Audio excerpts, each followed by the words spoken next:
में चमत्कार को नमस्कार कहा जाता है, लेकिन चमत्कार का होना भी बहुत जरूरी होता है। चमत्कार देखने को आपको मिलेंगे मंदिर आदि मस्जिदों में, चमत्कार आपको देखने को मिलेंगे संतों के सानिध्य में। ऐसे ही चमत्कार की खोज में कल एक घटना थाना मलपुरा के गांव कबूलपुर से निकल करके सामने आई है। भगवान दास नाम के किसान ने जब अपने घर की खुदाई की तो वहां पर 400 साल पुरानी शिव पार्वती की प्रतिमा उसे मिली है, जो कि क्षेत्र में तो कौतूहल का विषय है ही, साथ ही साथ कहीं न कहीं जनता को सनातन की ओर रिझाने के लिए कार्य भी कर रही है। हमारी मौजूदगी इस समय थाना शमशाबाद के जारोली टीले गुफाधाम आश्रम अवधूत संत लोकेशानंद जी महाराज के सानिध्य में है। लोकेशानंद जी महाराज अपनी तपस्या और त्याग के लिए अक्सर चर्चाओं में बने रहते हैं।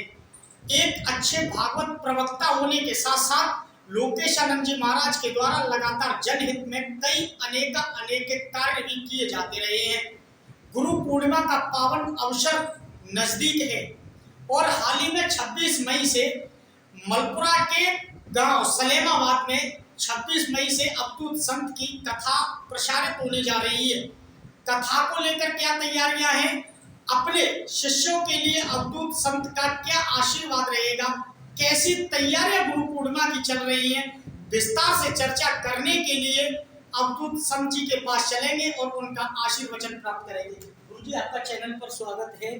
गुरु पूर्णिमा का समय काफी नजदीक है, आप लगातार शिष्यों के लिए जनहित की बात करते रहते हैं, इस बार क्या तैयारियां हैं? देखिए, सबसे पहले आपके माध्यम से आप सबको साधुवाद और शिष्य भक्तगण समस्त क्षेत्रवासी जो भी है उन सबको मेरा हार्दिक अभिनंदन, हार्दिक आशीर्वाद। देखिए, गुरु पूर्णिमा महापर्व साल में एक बार आता है, साल में एक बार आता है। गुरु पूर्णिमा पर्व अपने आप में भी दिव्य और अलौकिक है, क्योंकि गुरु पूर्णिमा का पर्व जो है वो साधना का पर्व है, वो शांति का पर्व है, वो दिशा का पर्व है, त्याग का पर्व है। और उस पर्व में गुरु अपने आप में पूर्ण सर्वांग भाव में विद्यमान है।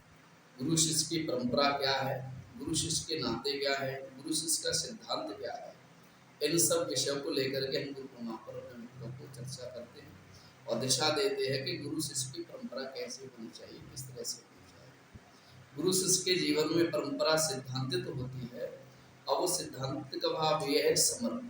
गुरु मानना या गुरु बनाना ये बहुत सरल है, हर कोई गुरु बना लेता है, हर कोई गुरु मानता है, लेकिन गुरु के प्रति निष्ठा होना, उसके प्रति दृढ़ता होना ये बहुत कम देखने को मिलती है। तो हम लोगों का हमेशा ये रहता है कि गुरु मनाओ ठीक है, लेकिन उसके साथ साथ उनमें निष्ठा रखो, उनमें पूर्ण विश्वास रखो, उनमें पूर्ण श्रद्धा रखो। गुरु का द्वारा जो मार्ग मिलता है उस मार्ग का विशिष्ट चिंतन करें, क्योंकि अगर हम सनातन की पद्धति अपने संस्कारों की बात करें तो 5 वर्ष की अवस्था में बालक ध्रुव जी को नारद जी का दर्शन हुआ, तो गुरु स्वरूप नहीं, गुरु वाणी है। तो उन्होंने उनको अद्वैत उपदेश मंत्र का जाप बताया, द्वादश मंत्र का, कि आप इसका जाप करें। तो उन्होंने गुरु को माना, तो लेकिन मानने के साथ साथ गुरु के द्वारा जो कहा जा रहा है, गुरु के द्वारा जो मंत्र दिया जा रहा है उस पर पूर्ण आस्था रखें, पूर्ण निष्ठा रखें। तो उसी के प्रभाव से 5 वर्ष की अवस्था में सबसे प्रथम दर्शन हुआ वो नारायण का दर्शन हुआ। तो गुरु परंपरा शरीर नहीं है, गुरु परंपरा वाणी है। मंत्र जाप मम दृढ़ विश्वासा, पंचम भजन सुवेद प्रकाश। तो मंत्र की क्या महत्व होता है, और गुरु मंत्र ही स्वयं अपने आप में सिद्ध होता है। गुरु मंत्र में त्रिगुणात्मक स्वरूप की शक्तियाँ विद्यमान होती है, क्योंकि प्रमाण भी मिलता है, गुरु ब्रह्मा गुरु विष्णु गुरुदेव महेश्वर। ये गुरु ब्रह्मा विष्णु महेश से त्रिगुणात्मक शक्तियाँ हैं। इन तीनों शक्तियों का समुच्चय विग्रह साक्षात परम ब्रह्म। साक्षात परम ब्रह्म कौन है, ब्रह्म कौन है? अर्जुन ने भगवान से कहा था, प्रभु ये बताइए ब्रह्म क्या है? भगवान कहते हैं अक्षरी ब्रह्म, शब्द ही ब्रह्म है, इसलिए शब्द ही गुरु है, शब्द ही वाणी। और वो शब्द चराचर विषय में भारत के प्रत्येक अंग में विराजमान है। हम जिसको देख रहे हैं, जिसको जान रहे हैं, पहचान रहे हैं, जहाँ तक हमारी दृष्टि जा रही है, उन सब में जो हमें मिल रहा है, जो प्रकाश के रूप में हो, चाहे दिशा के रूप में हो, चाहे मार्ग के रूप में हो, वो समुच्चय गुरु का कार्य कर रहे हैं। गुरु माने अंधकार, गुरु माने प्रकाश। अंधकार से प्रकाश की ओर लाना, अज्ञानता से ज्ञान की ओर बढ़ना, ये गुरु का साक्षात्कार है। जैसे भगवान सूर्य है, सूर्य कोटि समप्रभ, भगवान सूर्य गुरु कहा गया है। क्योंकि गुरु के जीवन में कोई दृष्टिपात नहीं होता, दृष्टि दोष नहीं होता, अमीर और गरीब का कोई भेद नहीं होता, पैसे वाला और उसका कोई भेद नहीं होता, वीआईपी का कोई भेद नहीं होता। गुरु की दृष्टि में समस्त समानता का भाव होता है। जब सूर्य उदय होती है, उदय होने से पहले पूरी ये सृष्टि जो है, हमारा भारत भूखंड जो है वो अंधकार में रहता है। जब सूर्य उदय होते हैं तो सब कुछ प्रकाश देते हैं, चाहे वो छोटी पंक्ति की बात हो चाहे बड़ी पंक्ति की बात हो। इसलिए सूर्य भगवान को गुरु की संज्ञा में गुरु के तत्व को प्रणीत किया गया है। गुरु जी कहीं न कहीं गुरु का स्थान भगवान से भी ऊंचा रखा गया है। देखिए, गुरु भगवान है लेकिन भगवान नहीं हो सकते। मतलब भगवान ने इसलिए कहा, गुरु गोविंद दो खड़े काके लागू पाए, गुरु भलियारी आपने गोविंद दियो बताए। मतलब एक अज्ञानता है, एक ज्ञान है। हम तो अज्ञानता के जीवन में जी रहे हैं, तो भगवान कहते हैं अज्ञानता से मेरी ओर भेजना, मेरी ओर आकर्षण करना, जो मेरी ओर भेजता है वो मुझसे ज्यादा अधिक है। जैसे ग्रह अपने परिवार के साथ मानसरोवर में गोता लगा रहा था, तो वो तो मस्ती में गया, अपने परिवार में आनंद लेने के लिए गया, वो भगवान का इज्जत करने थोड़ी गया था।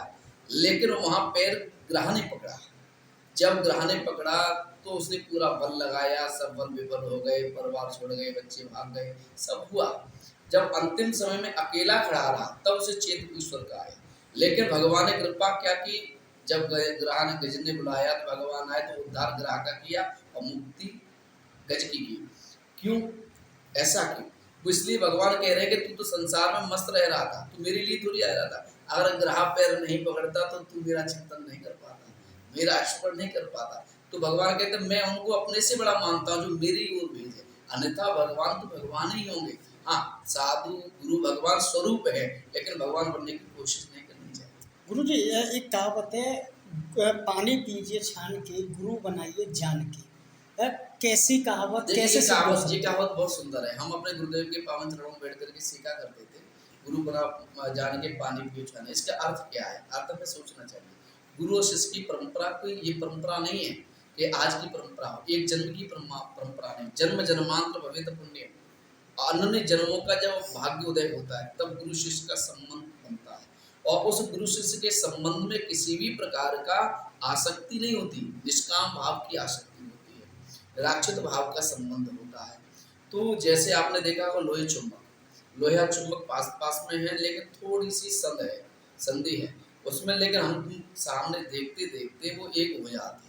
तो ठीक उसी तरह से गुरु शिष्य का एक दूसरे में परिणत होना, एक दूसरे में उतर जाना, उनके स्वरूप में मिश्रित हो जाना ही गुरु शिष्य की परंपरा कहलाती है। जब गुरु भजन करता है तो शिष्य पर जाता है, शिष्य करता है तो गुरु पर जाता है, गुरु को कष्ट है तो शिष्य को पता लगे, शिष्य पर कष्ट है तो गुरु को पता लगे। दोनों की समान भाव, समान दृष्टि हो जाए, समान भाव हो जाए। रही जान के हम गुरु किसको बनाना चाहिए, मैं आपके माध्यम से कहना चाहता हूँ, गुरु स्वरूप नहीं है, गुरु रूप नहीं है। रूप रंग यश वैभव प्रतिष्ठा मान सम्मान वैभव ख्याति को देख करके कभी गुरु नहीं बनाना चाहिए, क्योंकि गुरु किसी दूसरे के भावनात्मक विषय नहीं है, दूसरे कहने का विषय नहीं। गुरु शांता सफाया अपने निज जीवन का संबंध की बात है, आत्म संबंध की बात है।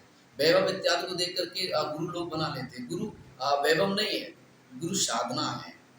तो जिनसे हम अपने जीवन का संबंध जोड़ने के लिए जा रहे हैं, संबंध स्थापित करने के लिए जा रहे हैं जन्म जन्मांतर का, तो हम क्यों गुरु बनाते हैं? हम कुछ चीजों का त्याग करें। हम जिसके लिए जिसकी शरण में जा रहे हैं और जिसको त्याग करने के लिए जा रहे हैं, पता लगे गुरु पहले से उसमें लिप्त है, तो वो हमारा क्या कल्याण करेगा? वो हमारा कोई कल्याण नहीं कर सकता। तो गुरु के जीवन में देखना, शिष्य को भी देखना चाहिए कि गुरु कैसा हो। गुरु जैसे माता बहनों के दो आभूषण होते हैं, एक श्रृंगार होता है, एक सुहाग होता है। सुहाग और श्रृंगार से माताएं बहुत अच्छी लगती हैं, बहुत सुंदर लगती हैं। तो ठीक उसी तरह से गुरु के दो आभूषण होते हैं, एक त्याग होता है, एक तपस्या होती है। जिनके हम सानिध्य में जा रहे हैं उनके जीवन में त्याग है या नहीं? त्याग से तपस्या है, तपस्या से त्याग नहीं है। त्याग होगा तो तपस्या होगी, तपस्या होगी तो साधना होगा, साधना होगा तो उसका बल होगा, उसका बल होगा तो हमारा कल्याण होगा। तो ये भाव शिष्य को देखना चाहिए। पता लगे हम तमाकू का पान छोड़ करके जा रहे हैं, गुरु तमाकू में संलीन है, विषयों में संलीन है, तो क्या वो हमारा उद्धार करेगा? क्या हमें मार्ग देगा? क्या हमें दिशा देगा? तो हम त्याग करने के लिए जा रहे हैं, तो हम त्याग के साथ जुड़े। गुरु का दूसरा शब्द है त्याग, त्याग होना चाहिए। तो ठीक इसी तरह शिष्य को भी गुरु को भी शिष्य को देखना चाहिए। ये नहीं देखना चाहिए तू वैभवशाली है, प्रतिष्ठावान है, सम्मान है, पद प्रतिष्ठा, तो मैं तुझे अपना शिष्य बना लूँ। इन चीज़ों से संबंध में कोई समझौता नहीं होना चाहिए। गुरु को ये देखना चाहिए जो कि शरण में आ रहा है उसके जीवन में सेवक होने का धर्म कितना है, उसमें सरलता कितनी है, सेवा करने का भाव कितना है, उसमें झुकने का भाव कितना है। तो क्योंकि जहाँ सेवा होगी सबसे सेवक धर्म कठोरा, सेवक बन जाएगा। भरत जी सेवक ही तो बने थे। तुम्हारा आज इनका यश फैला हुआ है, लेकिन ना तुम्हारा आजकल शिष्य सेवक बनना चाह रहा और ना गुरु बनना चाह रहा। पता नहीं परंपराएं क्या चल रही हैं। तो क्या कहें, बस मेरा तो आप लोगों से यही कहना है कि सावधान रहो, नहीं तो आजकल बहुत बहुमुखी लोग चल रहे हैं। गुरुवा खड़े बाजार में हम सो दीक्षा ले, नरक जाओ या बैकुंठ में हमें दक्षिणा दे। सब लोग इसी में लगे हुए हैं, सभी मांग रहे हैं। तो ये सब परंपरा नहीं है। गुरु शिष्य की परंपरा त्याग और तपस्या की साधना, त्याग और सेवक का संबंध ही गुरु शिष्य की परंपरा है। गुरु जी, आप कैला देवी के भक्त हैं, अटूट भक्त हैं। शमशाबाद से थोड़ी सी दूरी पर ब्रजधाम कैला देवी टोरा मंदिर है। वहाँ पर कल एक रहस्यमय घटना, शिव पार्वती की करीब 400 वर्ष पुरानी मूर्ति निकली है। मैं आपसे पूछना चाह रहा हूँ कि आपके हिसाब से उस मूर्ति की पूजा स्थापना कैसे की जानी चाहिए? देखिए, बिल्कुल होना चाहिए। पहले तो ये आपको भी पता होना चाहिए, ये देवभूमि है, भारत को देवभूमि कहा गया है और देवभूमि में दृष्टि समानता की ओर आकर्षित होती है। सिया राम में सब जगह जाने, गरुड़ नाम जोर जोर पानी, पूरा जब वो हमें देख रहे हैं वो देवभूमि का रूप में परिणत है।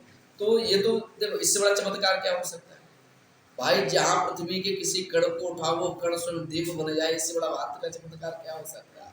इससे बड़ी कोई सिद्धि हो ही नहीं सकती। अन्यथा भगवान कहीं अनन्य विराजमान हो जाए तब भी लोग नहीं मानते। तो मेरा तो ये कहना है, ये चर्चा मैंने भी सुनी है, बड़ी विधिवत षोडशोपचार विधि के द्वारा उनका पूजन करें, उनको नगर भ्रमण कराया जाए, उनको कराने के बाद उनकी बड़ी प्रतिष्ठा हो, धूमधाम से आस्था के साथ उनकी पूजा। गुरुजी, आप एक कथा प्रवक्ता के तौर पर क्षेत्र में जाने जाते हैं, ज्ञानमयी बातों का प्रचार प्रसार कर रहे हैं। 26 मई से आपका कारवां शुरू हो रहा है, क्या अपील भक्तों से? देखिए, मेरा आप सब भक्तों से आपके द्वारा कहना है कि 26 मई और से सलेमबाग भाई में कथा का आयोजन है और आप सभी भक्त 1008 भक्ति मार्ग संदेश पर लाइव भी रहेगा और भी लाइव देखना अलग विषय है और सन्मुख होकर के कथा का श्रवण करने का भाव कुछ अलग होता है। आप अधिक से अधिक आइए, अपने परिवार को लेकर, बच्चों को लेकर के आइए, बड़ी बैठने की और सब बहुत अच्छी उन्होंने व्यवस्था की है। 26 मई से और 3 जून तक कथा का 4 का महीना लगता है। मई से 3 मई तक चलने वाली अवधूत संत की कथा का रसपान आप 1008 भक्ति मार्ग संदेश पर लाइव तो सुन सकेंगे ही, साथ ही साथ अवधूत संत के द्वारा कबूलपुर में शिव पार्वती की मिली प्रतिमा पर कहा गया कि यह हिंदुस्तान की भूमि तपोभूमि है। यहाँ पर कण कण में भगवान विराजमान है। आपको कहीं नदियों में शिवलिंग के रूप में भोलेनाथ, तो कहीं पत्थर पूजते हुए हरि नारायण अवतार में नरसिंह भगवान भी मिल जाएंगे। भारत हमेशा से तपोभूमि रही है, लेकिन कुछ पाखंडियों के द्वारा इस सनातन को छीड़ करने की कोशिश की जा रही है, क्योंकि अधिकांशतर लोग गुरु बनकर चौराहे पर खड़े हैं और वह सिर्फ दक्षिणा के अलावा सनातन का प्रचार प्रसार नहीं कर रहे हैं। ऐसे पाखंडियों को सबक सिखाना होगा और वो कहावत सिद्ध करनी होगी, क्योंकि गुरु का सही मायने में अर्थ जो होता है, गुरु अगर त्याग करता है, गुरु अगर तपस्या करता है, तो गुरु के त्याग और तपस्या के तपोबल के कारण जनहित तो होता ही है, आम जन का जीवन भी सुख में होता है। इसलिए इस कहावत को भी सिद्ध करना होगा कि पानी पीजिए छान के और गुरु बनाइए जान के। अवधूत संत के द्वारा अनेक सनातन की बातों को सुनने के लिए, उन पर अनुसरण करने के लिए आप सभी अवधूत संत लोकेशानंद जी महाराज और हमारे चैनल की ओर से 26 मई से 3 मई आमंत्रित हैं भाई सलेमाबाद गांव में। अपने साथी के साथ प्रयागराज दर्पण न्यूज के लिए शेखर पंडित, आगरा।